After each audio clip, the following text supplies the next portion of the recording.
Myslela jsem si, že můj maturitní den bude nejšťastnějším dnem mého života, ale přímo uprostřed oslavy mi synovec hodil dort na zem a řekl, sněz ho ze země, teto Amy. Máma říká, že si nic jiného nezasloužíš. Moje matka se rozesmála, moje sestra se smála. Nikdo se mě nezastal. Jen jsem tiše a beze slova odešla, zatímco mě zvuk jejich smíchu pronásledoval z mé vlastní oslavy. Ten večer mi matka napsala, skončili jsme. Už se nikdy nevracej. Moje sestra reagovala srdcerivně. Odpověděla jsem, tak zítra odstraním své jméno ze všech půjček. To je pravda. O půlnoci na rodinném skupinovém chatu explodovala stovka zmeškaných hovorů. Už se vám někdy stalo, že jste se kvůli vlastní rodině cítili jako cizí? Řekněte mi, odkud posloucháte, protože mě opravdu zajímá, jestli taková nespravedlnost zasáhla srdce někoho dalšího. Jmenuji se Amelia Wilsonová, právě jsem získala magisterský titul v oboru udržitelných technologií na Washingtonské univerzitě. 6 let nepřetržité práce. 2 částečné úvazky, nekonečné noci v laboratoři, to vše kvůli tomuto okamžiku. Přijela jsem domů do Boise v Idahu na promoční večírek. Matka říkala, že to plánovali už měsíc, ale vzduch byl těžký, jako by se mělo něco křehkého zhroutit. Zahrada zářila pod sluncem. Přes plot byly rozvěšeny pohádkové lampičky a vzduchem se nesla vůně grilování. Někdo pouštěl country hudbu, děti pobíhaly kolem a křičely, skleničky o sebe cinkaly, všechno vypadalo dokonale, alespoň navenek. Ale pak jsem si všiml drobného detailu, jakého si všimne jen ten, kdo je zvyklý být odstrčený. Dort s nápisem Gratulujeme, Amelie, nebyl umístěn uprostřed stolu jako obvykle, byl odsunutý do rohu vedle hromady papírových talířů a několika upocených plechovek s limonádou. Amanda, moje sestra, seděla ve středu pozornosti a zářivě se smála, když vyprávěla o poslední rodinné dovolené na Floridě. Všichni poslouchali, usmívali se, zapojovali se, jako by ona byla jedinou osobou, která stojí za oslavu. Stála jsem za nimi. Svírala kabelku a snažila se skrýt bolest z toho, že k ním nepatřím. Přinutila jsem se ke zdvořilému úsměvu, přistoupila ke stolu s dortem a natáhla se pro nůž, abych každému ukrojila malý kousek. V tu chvíli přiběhl Amandin 10letý syn Liam se stejně ostrým úsměvem jako jeho matka. Nejdřív jsem si myslela, že si jen hraje, postavil se těsně ke stolu, oči se mu rošťácky leskly a pak jedním rychlým pohybem schodil celý talíř na zem, porcelán se roztříštil, všude se rozplskla poleva a dort se rozkutálel po betonu a zachytil poslední světlo zapadající neděle. Stuhl jsem. Chvíli jsem nedokázala zpracovat, co se právě stalo, pak se ozval Liamův hlas, jasný, rozvážný, nacvičený. Sněz to ze země, teto Amy. To si podle mámy zasloužíš. Vzduch stichl. V tom pozastaveném okamžiku jsem slyšela všechno, vítr ševelící mezi borovicemi, slabé praskání grilu a bušení vlastního srdce. Rozhlédla jsem se kolem sebe a čekala, že někdo, kdokoliv něco řekne. Moje matka. Můj otec. Amanda. Pokárání. Napomenutí. Dokonce i jemné, to není hezké, zlato. Ale slyšela jsem jen Amandin potlačovaný smích, jak si rukou zakrývá ústa a předstírá, že ho skrývá, a matčin vzdušný hlas, ale no tak, to byl jen vtip. Nebuď tak citlivá, Amy. Otec seděl na své skládací židli, ruce skřížené, oči upřené na displej telefonu, jako by to, co se před ním právě stalo, bylo příliš banální, než aby si zasloužilo uznání. V tu chvíli jsem si uvědomila, že pro mě žádnou oslavu neplánovali. Naplánovali připomínku. Připomínku toho, kam podle nich patřím, podívala jsem se na zničený dort, který se roztékal na zemi. Slova gratulujeme. Amelia byla rozdrcena pod něčí botou, jen pokřivené písmeno, a slabě ulpívalo na dlažbě. V tu chvíli mě zaplavily vzpomínky na roky, kdy jsem pracovala na 2 směny v kavárně, abych pomohla zaplatit Amandino školné, na dobu, kdy jsem prodala své staré auto, aby rodiče mohli opravit děravou střechu, každá oběť, každá tichá snaha někam patřit. To vše se zhušťovalo do jediného ponižujícího obrazu, dítě, které hází můj dort na zem, zatímco dospělí se smějí. Některé druhy ponížení nepotřebují křik, stačí lhostejnost, pohled, smích, mlčení a srdce se vám rozletí kousek po kousku. Neřekl jsem ani slovo. Žádný protest. Žádná obrana. Žádné vysvětlení. Jen jsem se zhluboka nadechla, sladkost polevy smíchaná s kouřovým vzduchem se mi zachytila v krku, a pak jsem pomalu rozvázala zástěru, složila ji a položila na stůl. Všichni se nepřestávali smát. Nikdo si nevšiml, že odcházím. Popadla jsem bundu, přešla po palubě a každý krok zněl ostře odřevěná prkna. Když jsem se rukou dotkla kliky, matka za mnou zavolala.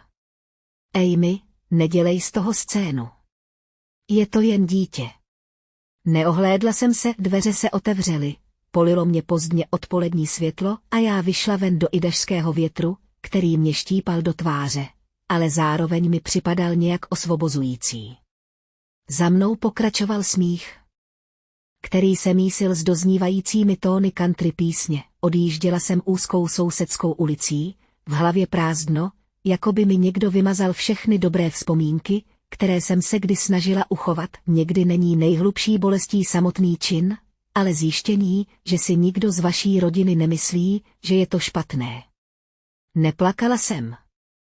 Jen jsem pevněji sevřela volant a sledovala, jak obloha mizí ze zlaté do fialové, a v tom tichu jsem věděla, že je čas je opustit. Nejen fyzicky, ale úplně, když jsem jela směrem k Seattlu, pouliční světla se přede mnou táhla jako slabá stuha zlatých hvězd podél dálnice číslo 84. Všichni jsme se rozloučili. Vítr bušil do oken, rádio broukalo tichou jazzovou melodii, ale já ji sotva slyšel, v duchu jsem viděla jen ten dort, jak znovu a znovu dopadá na podlahu, jako zpomalený film, který se nepřestává přehrávat. Pořád jsem přemýšlela, kde jsem udělala chybu, přišla jsem na ten večírek plná vděčnosti, s křehkou nadějí. Že po všech těch letech na mě budou konečně pyšní, ale stačila jediná dětská věta, jediný smích dospělých, který mi ukázal, že veškerá snaha byla bezvýznamná. Přes čelní sklo za mnou mizel kraj Idaha a minulost se začala odvíjet, jako by mě ten dlouhý úsek silnice neodvážel jen od jejich domu, ale od celého života, do kterého jsem se kdysi tak usilovně snažila patřit. Myslím, že mi bylo asi 8 nebo 9 let, když jsem poprvé začal chápat, že v naší rodině byli někteří lidé milováni proto, kým byli, a jiní jen proto, co dělali. Já jsem patřil do té druhé skupiny, moje matka vždycky říkala, Amelie, ty jsi starší sestra. Ty musíš být ta silnější. Zpočátku jsem to považovala za kompliment.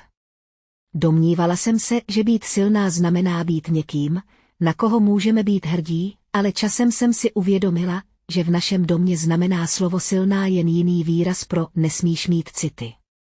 Kdykoliv jsem byla unavená, smutná nebo jsem jen potřebovala obejmout, říkali mi. To nepotřebuješ. Amanda je ta citlivá. Na své 13. narozeniny si stále živě vzpomínám. Máma řekla, že si dáme něco jednoduchého, protože šetříme peníze na Amandiny taneční kurzy. Ach, ten den jsem měla přesně jeden dortík, doslova jeden, s křivou svíčkou zapíchnutou uprostřed a nápisem Happy Birthday a napsaným v uspěchané bílé polevě. Sfoukla jsem svíčku, usmála se a poslouchala, jak máma říká, tobě to nevadí, že nejsi zrovna typ člověka, který by potřeboval oslavy. Přikývla jsem, protože jsem věděla, že kdybych to neudělala, nazvali by mě nevděčnou. O 3 měsíce později, když bylo Amandě 10, měla narozeninovou oslavu v plné parádě, 3patrový dort, balónky ve tvaru srdce, dárky naskládané po celém obýváku. Většinu toho dne jsem strávila tím, že jsem pomáhala mámě mít nádobí, zatímco Amanda se smála a rozbalovala dárky. Tehdy jsem si uvědomila, že moje místo v téhle rodině nikdy nebylo pod drobnohledem, byla jsem ta, která stojí za oponou a uklízí jeviště. Aby ostatní mohli zazářit, můj otec moc nenadával, ale když už promluvil, jeho slova nesla tíhu srovnání. Amanda je umělecká. Ty jsi dobrý jen v praktických věcech. Řekl to, když jsem vyhrála první místo na státním vědeckém veletrhu. Řekl to, jako by moje cena, něco, na čem jsem pracovala měsíce, byla jen kusem kovu bez života, zatímco Amandin špinavý akvarelový obraz na zdi byl skutečným zdrojem hrdosti. Snažila jsem se, aby mě to nebolelo. Říkala jsem si, že jednoho dne uvidí mou hodnotu, hodnotu někoho, kdo se dokáže postavit na vlastní nohy, aniž by potřeboval, aby ho někdo držel. Na střední škole, když se Amanda začala stýkat s přáteli, jsem se stala určenou opravářkou. Máma mě žádala, abych ji odvezla do školy, abych jí dodělala domácí úkoly, když se jí nechtělo, abych uklidila po jejich večírcích. Vzpomínám si, že jednou večer, když jsem se učila na přijímačky, mi Amanda zaklepala na dveře. Ahoj, polila jsem si šaty barvou. Můžeš mi je vyprat, než to uvidí máma. Bude se zlobit. Nechala jsem všeho, svých poznámek, soustředění, své jediné šance na stipendium, a strávila jsem večer drhnutím těch pitomých šatů, když mi přišly výsledky z přijímacích zkoušek a chybělo mi jen 20 bodů k plnému stipendiu. Máma si jen povzdechla a řekla, kdybys tak byla soustředěnější. Neřekla jsem jí, že jsem vynechala učení, abych pomohla její drahé dceři. V tom domě bylo každé mé vysvětlení bráno jako výmluva. Bylo mi 16, když jsem zaslechla matčin rozhovor se sousedkou. Řekla, Amanda je dívka srdce a Amelia je dívka mysli. Vzájemně se vyvažují. Díky bohu, že ta starší nepotřebuje moc pozornosti. A tak jsem se na ni podívala. Stála jsem v půli schodiště a poslouchala každé slovo. Neplakala jsem, jen jsem se cítila prázdná. Tehdy jsem poprvé doopravdy pochopila, co to znamená být milován podmínečně. Když jsem dostala plné stipendium na vysokou školu v Seattlu, opustila jsem domov za svěžího podzimního rána. Máma mě objala. Ale to obětí bylo krátké a odtažité, spíš povinnost než náklonnost. Táta prostě řekl, nedělej problémy. Amanda mi ze dveří zamávala zdvořilým, umělohmotným úsměvem, jako by vyprovázela někoho, koho už nikdy neuvidí. Toho dne jsem si dala tichý slib. Pokud budu chtít, aby mě viděli, budu se muset stát tak výjimečnou, že nebudou moci předstírat, že si mě nevšimli. Nonstop jsem si přivydělávala v laboratoři, instantní nudle na 3 jídla, šetřila jsem každý cent. A přesto jsem posílala peníze domů ne proto, že by mě o to žádali, ale protože jsem si myslela, že takhle se dokazuje, že si pořád dobrá dcera, ale bez ohledu na to, kolik jsem posílala, zprávy se nikdy nezměnily. Amanda bojuje. Můžeš jí trochu pomoct? Tvoje neteř je příliš mladá. Můžeš jí přispět na doučování. A pokaždé jsem řekla ano, protože v mé hlavě se stále ozývala matčina stará slova, ty jsi ta silná. Myslela jsem si, že když budu dostatečně dávat, konečně se mě přestanou ptát. Že se možná budou cítit na mě hrdí.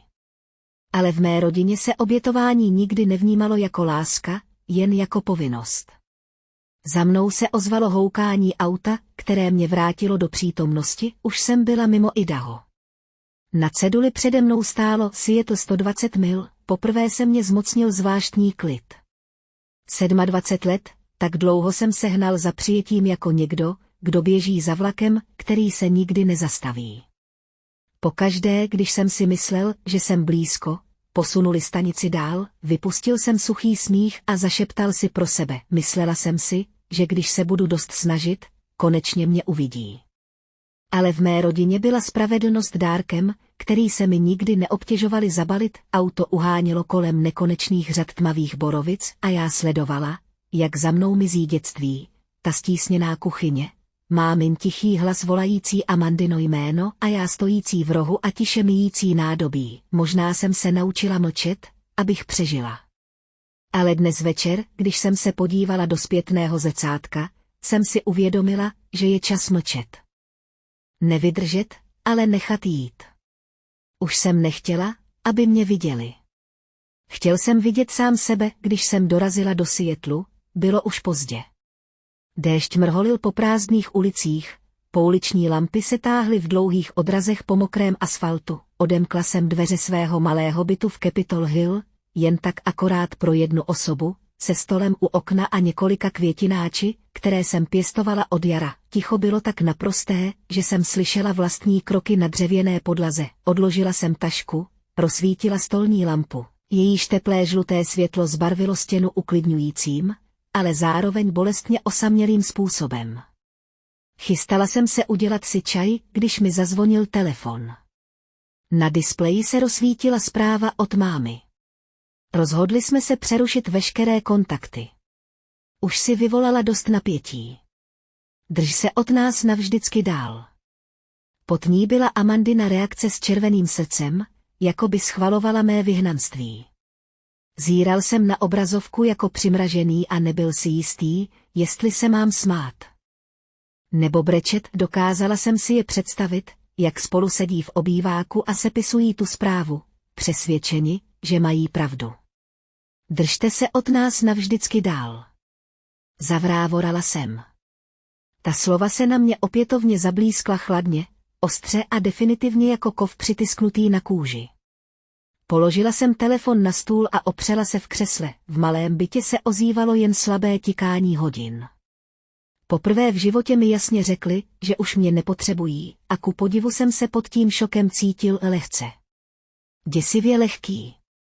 Bylo to, jako když konečně odložíte kufr, o kterém vám celý život říkali, že ho musíte nosit. Rozhlédla jsem se po bytě, po hromádkách knih, po notebooku, po samolepicích papírcích pokrývajících stěny, všechno jsem tu vybudovala sama, kousek po kousku, bez cizí pomoci, a přistihla jsem se, že se ptám. Proč jsem vůbec věřila, že potřebuji jejich souhlas? Otevřela jsem notebook. Obrazovka se rozsvítila a odrážela vyčerpání v mé tváři. Už žádné slzy nezbyly, klikla jsem na svůj bankovní účet a pak přešla na úvěrové účty. Objevily se 2 řádky, jeden na dům mých rodičů v Boise a druhý na Amandino nablízkané nové SUV, oba podepsané mým jménem, protože, jak se kdysi říkalo, máš lepší úvěr, zlato, jen pomoz rodině. A tak jsem se rozhodla, že to udělám. Vzpomněl jsem si na den, kdy jsem ty papíry podepsal. Mámin uklidňující hlas. Jen to podepíšeš, všechny splátky zaplatíme. Jsme rodina, to je to, co děláme. A já jí věřila. Vždycky jsem věřila, můj kurzor se vznášel nad čísly, nad automatickými měsíčními srážkami, které už léta tiše vysávaly mou výplatu. Každý měsíc mi z účtu mizely stovky dolarů, žádné upomínky, žádné potvrzení, žádný vděk, opřela jsem se a tiše se zasmála. V hlavě jsem stále slyšela Amandin hlas, mámin hlas, jejich smích z večírku se mi rozmazával s obrazem rozbitého dortu na zemi. Byla to všechno jedna a tatáž řeč.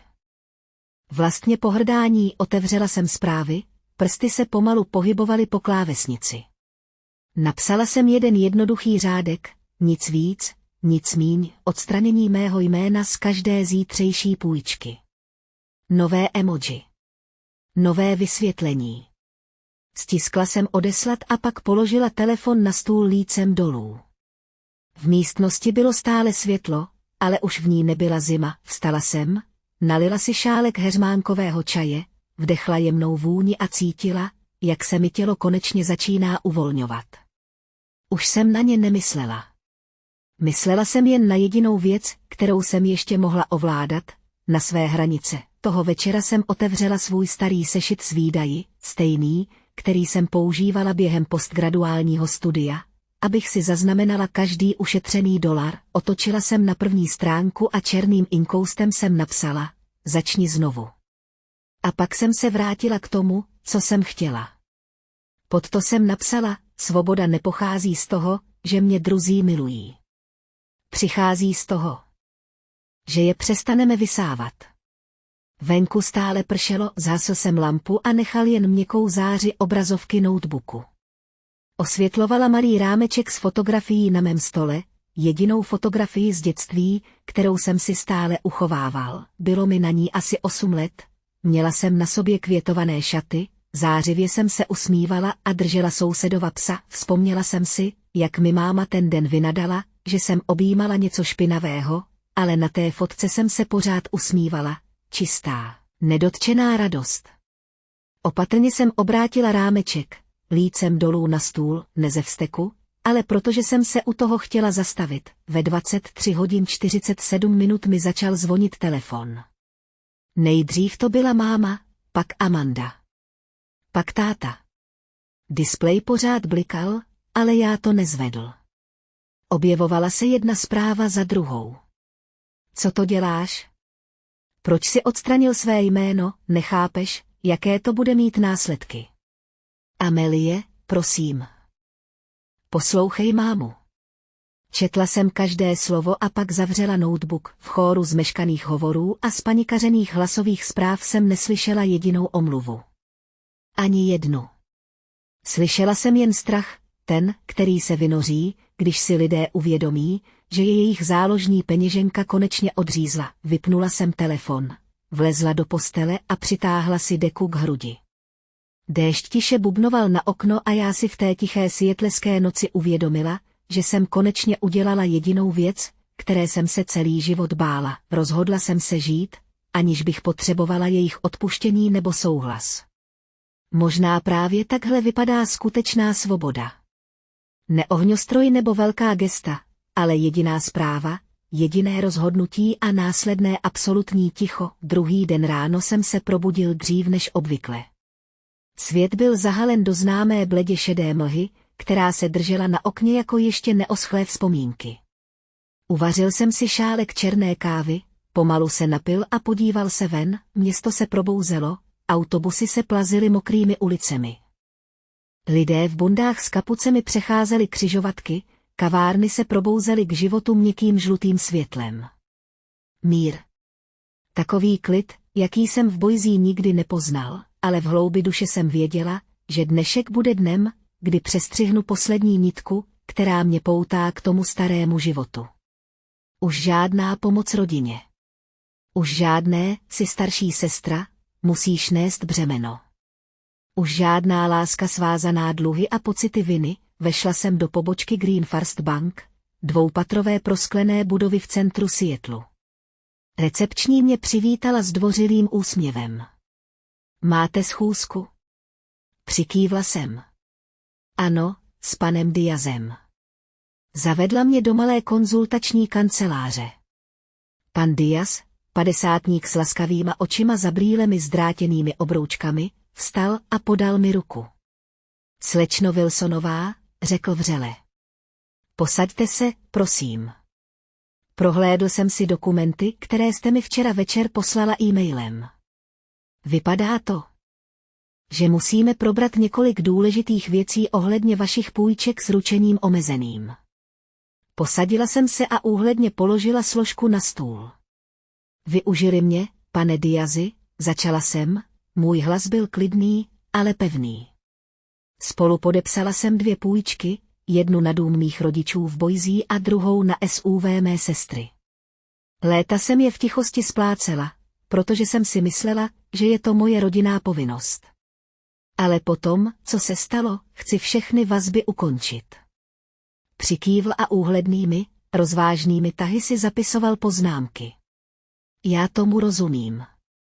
Můžeme vám pomoci iniciovat uvolnění odpovědnosti spoludlužníků, pokud prokážete, že v nemovitosti už nebydlíte, nemáte v ní žádný vlastnický podíl a že hlavní dlužníci jsou nadále finančně aktivní.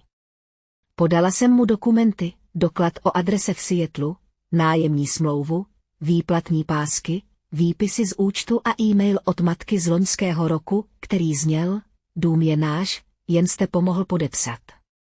Pan Diaz mlčky četl a pak se na mě podíval s tichou empatií. Využili vaší důvěry. Slečno Wilsonová. Teď je na čase, abyste si vzala kontrolu zpět. Zvedl telefon, zavolal na interní právní oddělení banky a pevně řekl: zahájíme proces uvolnění slečny Wilsonové. Spoluodpovědnost dlužníka s okamžitou platností. Když jsem podepsala první dokument, cítila jsem, jak mi srdce buší nikoli ze strachu, ale z úlevy. Každý podpis mi připadal jako malé ostří, které prořízlo jeden z neviditelných provazů, jež mě po léta svazovaly. Poté mi pan Diaz pomohl zmrazit všechny společné účty, aby si už nemohli půjčovat nebo přesouvat peníze pomocí mého úvěru do 48 hodin, vysvětlil mi, budou všechny propojené přístupy k vašemu úvěrovému profilu zablokovány. Pokud se pokusí otevřít novou půjčku, systém ji automaticky zamítne. Mdle jsem se usmála, poděkovala mu a vstala, doprovodil mě ke dveřím a tiše řekl, udělala jste správnou věc, slečno Wilsonová. Někdy je ochrana sebe sama jediným způsobem, jak naučit ostatní, aby vás respektovali. Ach, jedna. Venku byl chladný a ostrý vzduch. Ale moje mysl byla jasnější než před lety. Zastavila jsem se v malé kavárně na rohu a objednala si kapucino, když mi baristka podávala šálek, usmála se a řekla, přeji hezký den. Dobrý den, řekl jsem. Odpověděl jsem jí větou, které jsem nikdy předtím tak docela nevěřil. Budu. Mezitím jsem si někde daleko vzadu v Boise v Idahu téměř dokázal představit ten chaos. Máma horečně volá do banky, Amanda se snaží a nedaří přihlásit ke společnému účtu. Necítil jsem se vítězoslavně. Jen jsem se cítila klidná, celý život mě ovládaly pocity viny. Teď jsem je ovládal já mlčením, toho odpoledne mi nepřestával bzučet telefon. 7 zmeškaných hovorů od mámy, 3 od táty, 4 od Amandy. Ani jedna zpráva s dotazem, jsi v pořádku. Jen, proč to děláš? Víš, co jsi způsobila? Neodpověděl jsem, místo toho jsem se procházel podél jezera Union a sledoval, jak se sluneční světlo vlní na vodě. Poprvé v životě jsem měla pocit, že dýchám vlastními plícemi, že vzduch, který nasávám, netíží nikdo jiný. Toho večera, když jsem vařila jednoduchou večeři, těstoviny se zeleninou, mi znovu zavibroval telefon. Tentokrát nehovor, ale oznámení z rodinného skupinového chatu. Jméno nahoře, Wilsonovi. První zpráva byla od mámy. Jak se opovažuješ ničit náš kredit? Uvědomuješ si, co jsi provedla? Amanda odpověděla téměř okamžitě. Tohle je tak malicherné, Amy. Vždycky jsi byla žárlivá. Pak se ozval táta s jedinou větou. Zašla si příliš daleko. Stála jsem tam a záře obrazovky se odrážela od malé kuchyňské linky. Několik vteřin jsem váhala. Pak jsem napsala jeden řádek zpět, klidný, rozvážný a konečný. Právě jsem přestala platit za lidi, kteří se smáli, když můj dort spadl na zem. Stiskla jsem tlačítko odeslat, v místnosti zavládlo ticho. Pod mou zprávou se objevilo slovo viděno. Pak už nic. Žádná odpověď. Žádné výmluvy. Žádný smích. Jen ticho. Těžké. Krásné ticho. Položila jsem telefon na stůl a pokračovala ve večeři, byt naplnila vůně rajčatové omáčky. Venku se obloha zbarvila do fialova, na jezeře se třpytily poslední proužky slunečního světla, jedla jsem pomalu, každé sousto mi připadalo jako uzavření. Uzavření povinnosti. Strachu. Z té zvrácené verze lásky, kterou jsem se léta snažila uchovat. Už jsem nebyl jejich správcem, už jsem nebyla jejich záchranná síť, jejich tichá opora, jejich neviditelná dcera. Byla jsem prostě Amélie, 27letá žena, která si sama platila nájem, sama si kupovala jídlo a konečně si vybrala svůj vlastní kousek. Ten večer jsem si zapsala do deníku. Nepotřebuji, aby mě milovali. Potřebuju jen, aby mi nedlužili, a poprvé jsem spala hluboce, žádné sny o Boise, žádné hlasy šeptající, buď silná, jen stálý rytmus deště na střechu, jako ukolébavka pro čerstvě osvobozený život. 3 dny poté, co jsem poslal poslední zprávu, byl vzduch v mém bytě podivně klidný, pracovala jsem z domova. Vařila si kávu, pouštěla si tichou hudbu a téměř zapomněla, že jsem před několika dny zpřetrhala pouto, které mě dusilo 27 let, všechno se zdálo být klidné až do onoho středečního rána, kdy se ve dveřích ozvalo prudké zaklepání. Bylo ostré, vzteklé, neúprosné, stuhla jsem a pak jsem se podívala na videointerkom. Srdce se mi sevřelo. Venku na chodbě stály moje matka a Amanda. Dvě tváře, které jsem znala nazpaměť a které se teď objevovaly v chladné, zkreslené čočce jako cizí, máma stála vpředu, ruce skřížené. Amanda si stáhla masku až k bradě, obličej měla zarudlý, než jsem se stačila pohnout, prořízl dveře mámin hlas, vysoký, vzteklý, chvějící se ovládáním. Amelie, okamžitě otevři ty dveře. Musíme si promluvit. Co jsi udělala s tou bankou? Zůstala jsem stát.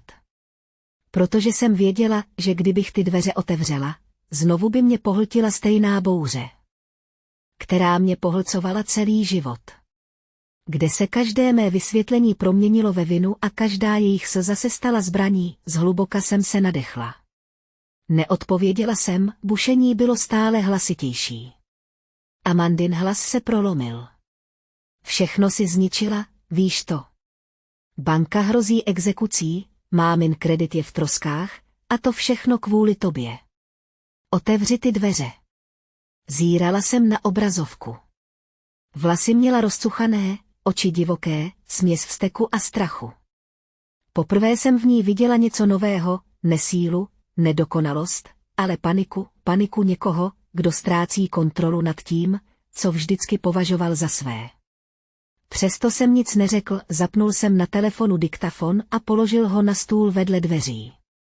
Znovu se ozval mámin hlas, pronikavý a roztřesený. Jsme rodina, Amelie. K rodině se nechováš jako k nepřátelům. Celá rozhořčená jsem se podívala na jejich tváře na displeji, obě hořely rozhořčením, a odpověděla jsem tiše, jen tak hlasitě, aby to mikrofon zachytil. Pokud se chovají jako vetřelci. Pak hranice mezi rodinou a hranicí už neexistuje. Otevřela jsem aplikaci 911 a stiskla volání. Policejní oddělení Seattle, jak vám mohu pomoci, odpověděl klidný hlas. Zachovala jsem klidný hlas. Před dveřmi mého bytu stojí dva lidé, křičí a odmítají odejít. Co se děje, zeptal jsem se. Chtěl bych nahlásit neoprávněné vniknutí na cizí pozemek. Všichni mají, znáte je, zeptal se operátor. Ano, řekl jsem. Stále jsem se upínal na obrazovku, Amanda dupala nohama, máma mávala rukama. To je moje rodina. Ale dneska jsou to jenom lidi, kteří porušují moje hranice. To je pravda, o necelých 10 minut později přijeli dva policisté. Sledoval jsem přes kameru u dveří, jak se blíží. Jakmile se objevili, matka s Amandou se k ním vrhli, obě mluvili jedna přes druhou, divoce gestikulovali rukama, máma začala křičet, je to moje dcera. Zničila finance naší rodiny. Chceme s ní jen mluvit. Amandě se zlomil hlas ve vzlicích. Málem mě připravila o auto. Můj snoubenec mě opouští kvůli mému úvěrovému skóre. Je bezcitná. Jeden z policistů, klidný muž středního věku, mírně zvedl ruku. Madam, řekl vyrovnaně, tohle je soukromý pozemek. Pokud vás požádala, abyste odešla, musíte odejít. Matce se v očích zableskl hněv. Je to moje dcera. Mám na ni práva. Policista jemně zavrtěl hlavou. Ne, madam. Jako matka máte práva, ale neprávo vniknout na pozemek dospělého člověka. Ano, řekl jsem, neotevřela jsem dveře. Jen jsem se dívala. Někdo začal křičet hlasitěji, její slova byla ostrá, zběsilá. Amanda se praštila do dlaní a rozplakala se. Malá část mého já chtěla vyběhnout ven, obejmout je, říct, že jsem nikdy nechtěla, aby věci dospěly až sem, ale ta větší část, ta, která byla roky znovu a znovu zraňována, mě držela v klidu. Protože jsem věděla, že kdybych ty dveře otevřela, koloběh by začal znovu. A tentokrát bych další kolo nepřežila. Policisté zopakovali žádost, aby odešli. Amanda protestovala a trvala na tom, že si chce jen popovídat. Jeden z policistů ukázal směrem ke schodům. Tento rozhovor skončil, řekl rozhodně. Jdeme. Matka se otočila zpátky ke kameře a oči jí plály. Amelie, budeš toho litovat. Krev se nezapře. Neodpověděla jsem. Dveře zůstaly zavřené.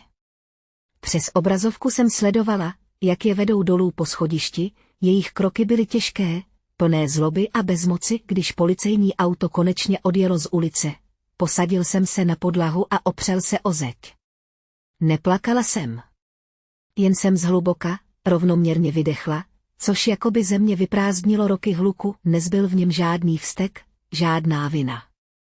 Jen klid. Ticho po dlouhé, neutuchající bouři, zvedla jsem telefon a zkontrolovala záznam. Jejich hlasy byly zřetelné, každé obvinění, každý vzlik, každý tón nadřazenosti. Uložil jsem soubor a pojmenoval ho. Hranice, 17. dubna 2025, věděla jsem, že ho možná nikdy nebudu potřebovat, ale už jen vědomí, že existuje. Mi dodávalo pocit bezpečí, toho odpoledne jsem stála u okna a pozorovala Seattle zalitý měkkým světlem pozdního dne. Po ulici pod námi proudila auta. Kolem procházeli lidé z hrnky kávy, psy, kufříky, každý si nesl svůj vlastní soukromý svět, a já si říkala, kolik z nich stálo před stejnou volbou. Mezi krví a důstojností.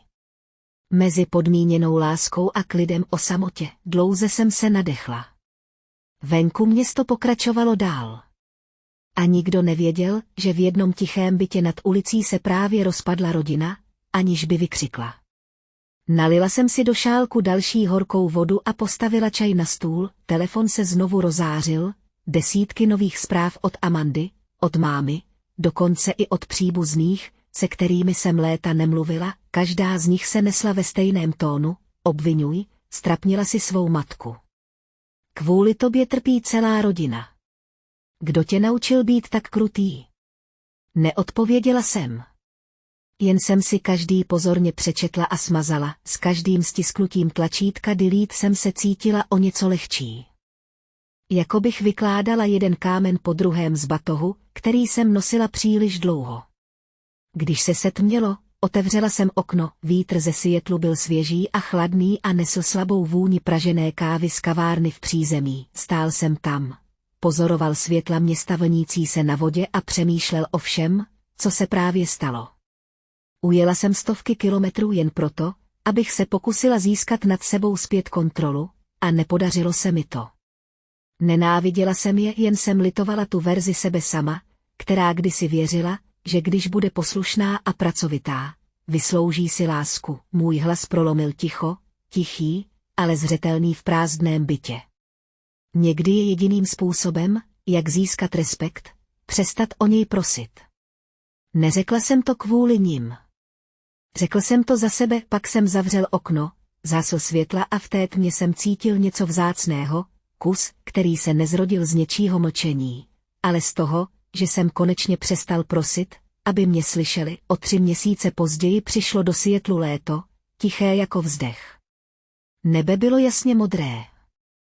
Tenké mraky pluly jako stuhy nad jezerem Union a já se poprvé po letech cítila skutečně živá, nejen existující, abych se někomu zavděčila. Nastěhovala jsem se do malého bytu v tiché ulici nedaleko Fremontu, jehož balkon směřoval k vodě. Každé ráno, když sluneční paprsky pronikaly žaluziemi, jsem otevřela okna, uvařila si kávu a poslouchala jemný rytmus vln, které dorážely na molo pod námi. Ten zvuk mě uklidňoval víc než jakákoliv terapie. Práce v Greenpalstech, startupu zaměřeném na čistou energii, ve kterém jsem pracoval téměř 2 roky, šla lépe než kdy jindy. Po dokončení projektu modelování systémů snižování emisí pro průmyslový komplex v Portlandu jsem byl povýšen na vedoucího oddělení udržitelných analýz, což byla pozice, o které jsem si kdysi myslel, že je daleko mimo můj dosah, toho rána se na schůzce týmu na mě podívala naše generální ředitelka, vyrovnaná žena jménem Lydia. A řekla, Amelie, ty jsi ten typ vedoucího, kterému lidé věří.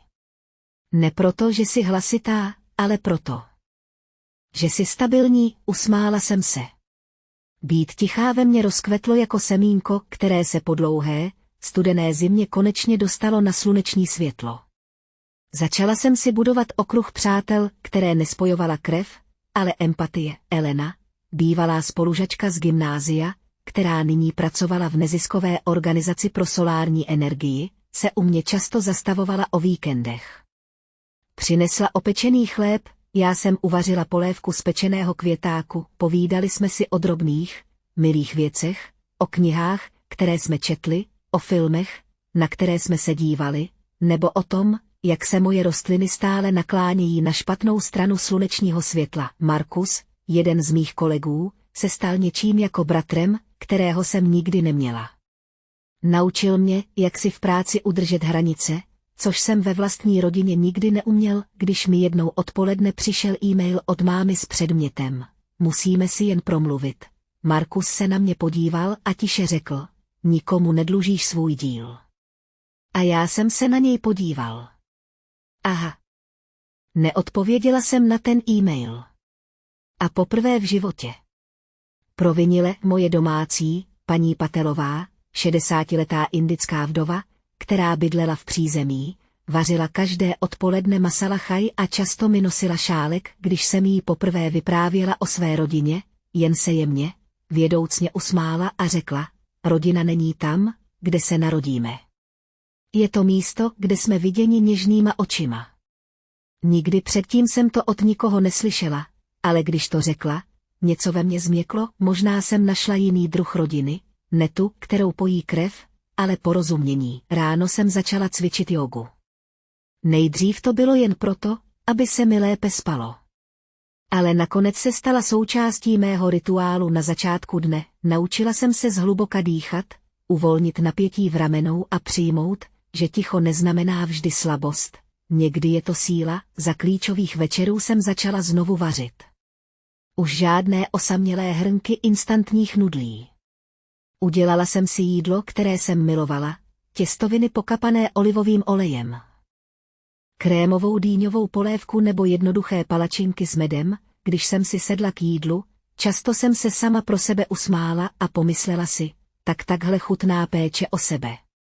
A pak jsem se usmála, jednoho sobotního rána jsem se rozhodla, že zreorganizuji byt. Když jsem se dostala k zaprášené krabici se starými maturitními předměty, vytáhla jsem fotografii z toho dne, ne tu z večírku, ale snímek, který pořídil kamarád před budovou univerzity. Měla jsem na sobě modrý talár, diplom v ruce, vlasy rozhozené větrem, oči mi zářily, ne proto, že bych si věřila, ale protože jsem stále věřila, že na mě bude moje rodina pyšná. Opatrně jsem fotografii vložila do rámečku a postavila ji na okenní parapet vedle malého kaktusu, který jsem koupila na Pike Place Market. Kaktus mi svými ostrými trny a tichými květy připomínal mě samotnou, pod rámeček jsem vsunula malou kartičku s nápisem Rozkvétej tam, kde už tě nezalévají. A tak jsem se rozhodla, že ho nechám rozkvést. Toho odpoledne se u mě zastavili Elena a Markus. Objednali jsme si pizzu, vyprávěli si příběhy a prohlíželi si staré fotografie. Když Markus uviděl maturitní fotku, dobíral si mě, vypadáš, jako bys chtěla dobít svět. A co ty, zeptala jsem se. Zasmála jsem se a řekla, možná jsem se to jen snažila přežít. Všichni tři jsme vyprskli smíchy a pak jsme upadli do příjemného ticha. Po chvíli Elena tiše řekla, víš, že už o Boise nemluvíš. Ne, odpověděl jsem. Podíval jsem se směrem k jezeru Union, kde se na vodě třpitil západ slunce, a odpověděl jsem, protože jsem tam konečně přestal žít ve své hlavě. Čas plynul a staré rány se pomalu začaly uzavírat. Ne proto, že bych zapomněl, ale proto, že jsem se jich přestal denně dotýkat. Občas mi na mobilu bliklo cizí číslo nebo jsem dostala krátkou zprávu od mámy, máme problémy s domem. Zavolej mi. Prosím. Přečetla jsem si je a pak je odložila. Věděla jsem, že kdybych se vrátila, ztratila bych právě to, o co jsem bojovala. Tichý klid v mém nitru, teď dávám přednost klidu před povinnostmi. Jednou pozdě večer jsem při úklidu svého stolu našla malý vzkaz, který jsem napsala v den, kdy jsem se v bance setkala s panem Diazem. Svoboda není pomsta, je to jasnost. Uhladil jsem okraje a připíchl ho zpátky na zeď. Hned vedle něj byla fotka mě, Eleny a Marcuse z našeho výletu do Oregonu, jak všichni tři stojíme na vrcholku hory, vlasy nám čechrá vítr a svobodně se smějeme. Při pohledu na ní jsem si uvědomil něco tiše hlubokého, měl jsem teď rodinu, jenže tentokrát to byla rodina, o jejíž členství jsem nemusel žádat. Před spaním jsem si sedla k oknu a pozorovala třpitící se město pod sebou. V dálce pluly po temné vodě malé lodičky a jejich světla blikala jako světlušky. Napila jsem se čaje a usmála se. Žádný hněv. Žádný smutek. Jen vděčnost. Trvalo mi skoro 30 let, než jsem pochopila, že ne každý, kdo má s vámi společnou krev, je vaše rodina. Někdy jsou rodinou lidé, kteří vás nikdy nenutí omlouvat se za to, že existujete, a jak mi noční vítr šlehal kolem tváře, zašeptala jsem si pro sebe, vítej doma, Amelie. 4. měsíc v Seattlu se můj život ustálil do klidného rytmu. Rána začínala jogou, odpoledne jsem trávila prací, večery znamenaly knihy nebo kávu s přáteli u jezera.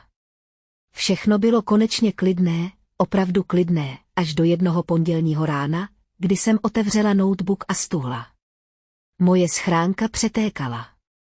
Téměř každý předmět zprávy říkal to samé. Jsi v pořádku? Nejdřív jsem to nechápala. Až když mi Elena poslala snímek obrazovky, byl to příspěvek z facebookového profilu jménem Linda Wilsonová. Moje matka. V příspěvku stálo velkým tučným písmem. Někdy dítě, kterému nejvíc věříš, tě nakonec zradí. Amelia okradla rodiče a zničila náš kredit. Někteří lidé se nikdy nenaučí vděčnosti. Pod ním byly desítky komentářů od příbuzných, starých sousedů z Boise, dokonce i od lidí, které jsem si sotva pamatovala. Někteří vyjadřovali mým rodičům soucit. Jiní k příběhu přidali svůj vlastní jed. A pak tu byl jeden komentář, který mě zarazil. Slyšel jsem, že si za peníze rodičů koupila ten luxusní byt v Seattlu a předstírala, že ho financoval její startup. Hádám, že teď už známe pravdu. Zadívala jsem se na svítící obrazovku. Můj srdeční tep byl stálý, nezrychloval se, nezadrhával, kdysi mě dokázalo rozplakat i ostré slovo od mámy. Ale teď jsem bolest necítila. Jen prázdnotu.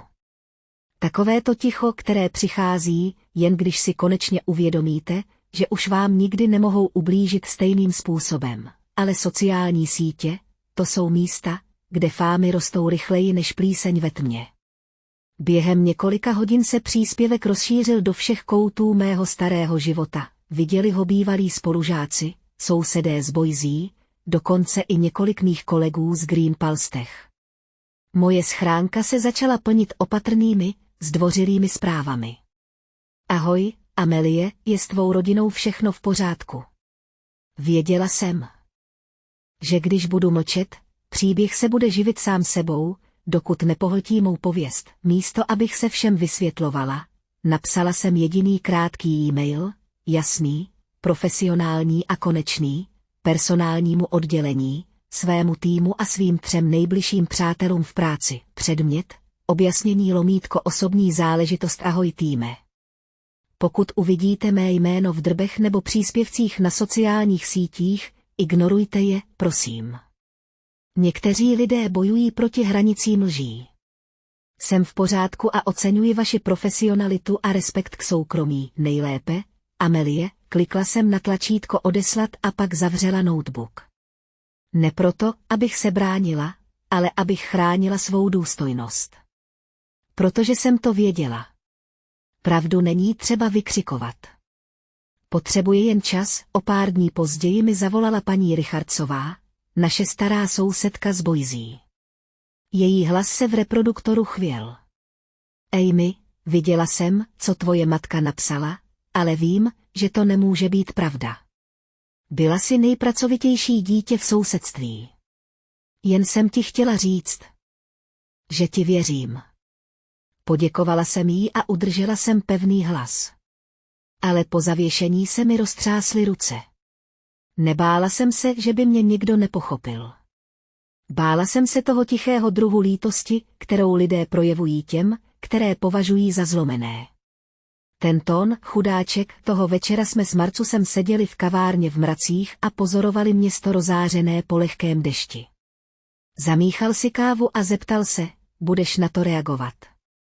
Ano, odpověděla jsem, mdle jsem se usmála. Ne.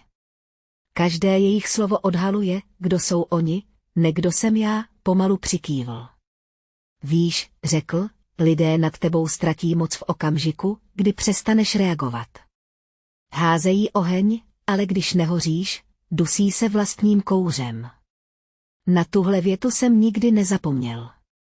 Následující dny jsem chodil do práce jako obvykle. Stále jsem se usmíval na recepční, připojoval se ke schůzkám, psal hlášení. Pár lidí se na mě dívalo s tichou zvědavostí, ale nikdo se neptal, možná proto, že si přečetli můj e-mail, nebo možná proto, že byli dost vyspělí na to, aby pochopili, že každý má nějakou stinnou část svého příběhu. Ať tak či onak, nikomu jsem nedlužil vysvětlení, pak jednoho odpoledne, během schůzky s Lidií, generální ředitelkou, zaklepala na dveře její asistentka. Někdo právě přinesl dokument pro paní Wilsonovou. Vzal jsem obálku, otevřel ji a na okamžik stuhl, uvnitř byl oficiální dopis od Green First Bank, podepsaný samotným panem Diazem. Potvrzujeme, že slečna Amelia Wilsonová byla plně zproštěna všech závazků týkajících se společné hypotéky a úvěru na vozidlo na jméno Linda. Tyto závazky nyní spadají výhradně pod původní dlužníky. Zíral jsem na dopis, na čistý papír, na vyraženou pečeť a cítil jsem, jak se ve mně něco rozevírá. Nebyl to triumf. Bylo to uzavření. Podívala jsem se na tučné písmo na dopise a měla jsem pocit, že stará rána byla konečně zašitá, naskenovala jsem dokument a poslala kopii na personální oddělení, aby ji přidali do mé osobní složky, ne proto, že jsem potřebovala očistit své jméno. Ale protože jsem chtěla jasný, definitivní konec, téhož večera zmizel matčin příspěvek na Facebooku. Nevěděl jsem proč, možná ji někdo přesvědčil, aby ho stáhla, nebo ji možná kontaktovala banka, aby si ověřila pravdivost. Ať tak či onak, bylo mi to jedno, co mě však překvapilo, byla zpráva, která přišla od paní Richardsové. Viděla jsem, že příspěvek byl smazán. Někteří lidé se začali omlouvat. Jen chci, abys věděla, Amy, že pravda nikdy nezůstane dlouho skryta. A tak jsem se na ni podívala, přečetla jsem si ji, pomalu vydechla a odpověděla, děkuji. Jediné, co chci, je klid. Během několika následujících dní můj telefon stichl. Už žádné půlnoční hovory. Žádné další naštvané SMSky. Žádné další vymyšlené historky. Věděla jsem, že to není proto, že by si uvědomili své chyby, bylo to proto, že ztratili to jediné, kvůli čemu jim na mě záleželo, prospěch, a už mě nemohli využívat k tomu, abych jim půjčovala peníze, platila dluhy, hrála roli jejich hodné dcery.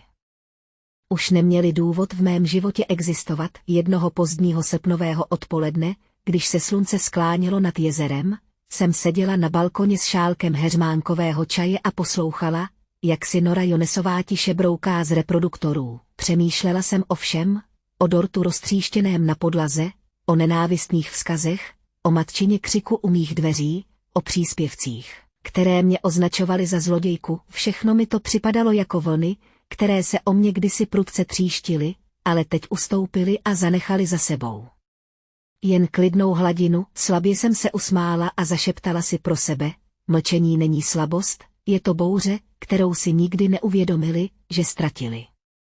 A pak jsem se usmála. Ten večer jsem si uklízela stůl.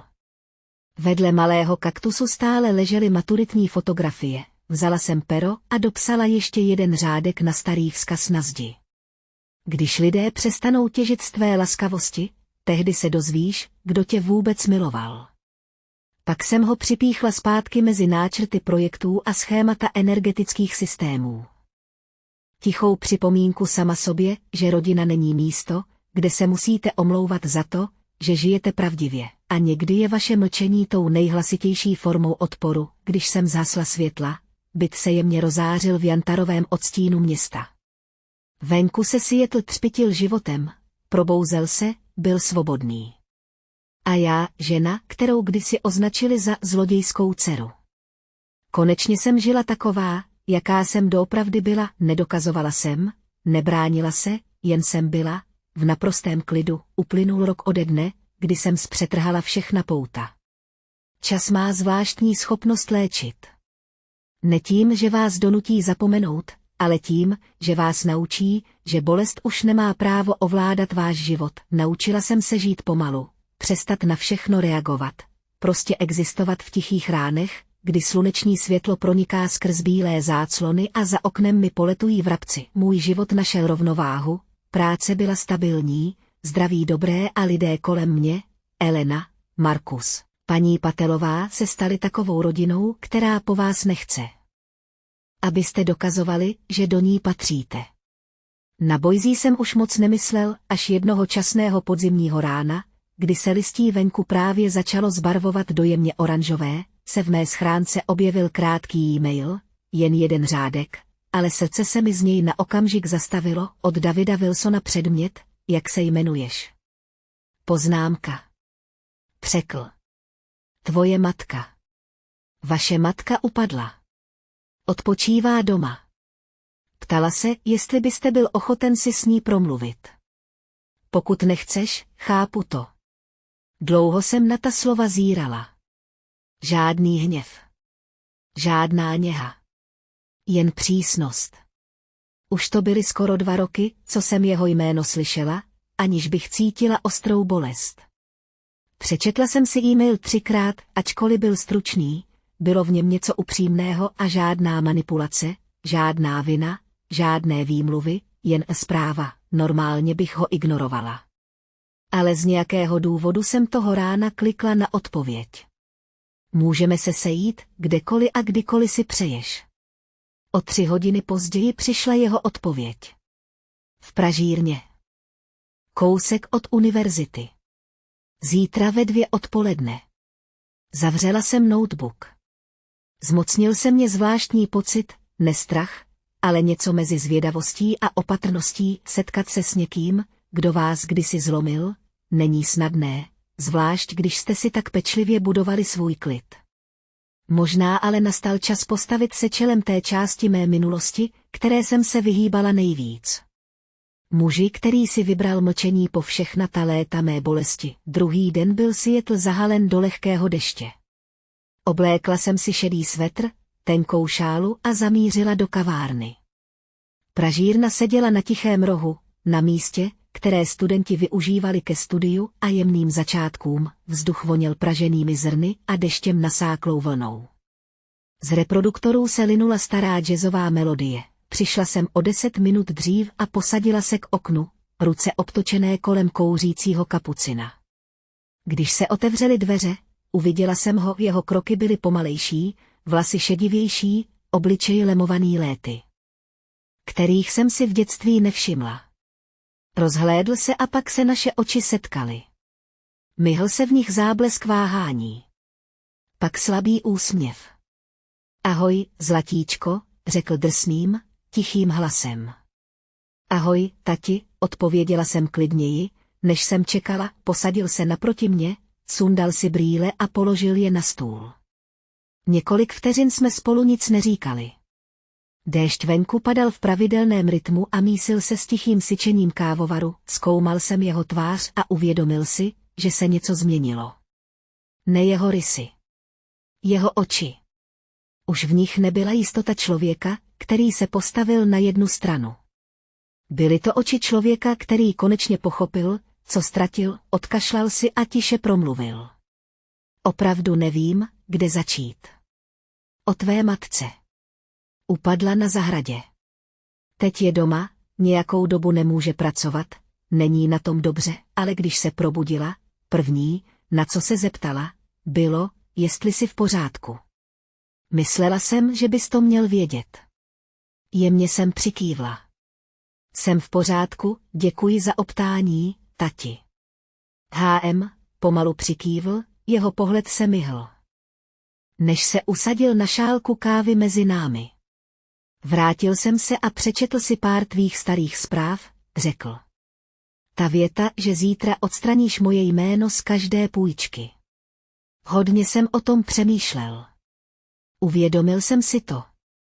Udělal jsem chybu, že jsem je nechal, aby s tebou zacházeli tak, jak zacházeli. Vím, že tvoje matka a Amanda zašly příliš daleko, a nic jsem neřekl.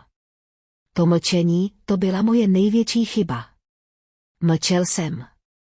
Kdyby ta slova řekl před pár lety, nejspíš bych se rozbrečela. Ale teď prostě zapadla do zapečetěné části mého nitra, která už nekrvácela, podíval jsem se na něj a tiše řekl, nepotřebuju omluvu, tati. Potřebuju jen respekt jako dospělá, jako člověk. Většinu života jsem se snažila dokázat, že nejsem nevděčná. Teď chci prostě žít, aniž bych musel vůbec něco dokazovat. Dlouho se na mě díval, pak přikývl a jeho hlas zněl tiše. Rozumím. A jsem rád, že si našla svůj vlastní život. Jen chci, abys věděla, že sleduju tvou práci. Když jsem viděl ten článek o tvém technickém projektu Green Pulse, byl jsem na tebe pyšný. I když nemám právo to říkat. Ta slova mě zaskočila. Část mého já mu chtěla věřit, jiná část se držela zpátky, byla opatrná. Neřekl jsem ani jedno. Jen jsem se usmála, drobně, klidně. Děkuju, tati. Komu? Zůstal ještě několik minut, mluvil o Boisí, o starých sousedech, o jabloni na naší zahradě, na kterou jsem každé léto lezla. Pak vstal a oblékl si kabát. Děkuji, že jste se se mnou setkal, řekl. Nejsem si jistý, jestli má tvoje matka odvahu tě oslovit, ale kdybys někdy chtěl, ráda by slyšela tvůj hlas. Přikývla jsem. Budu o tom přemýšlet. Ale nemůžu to slíbit.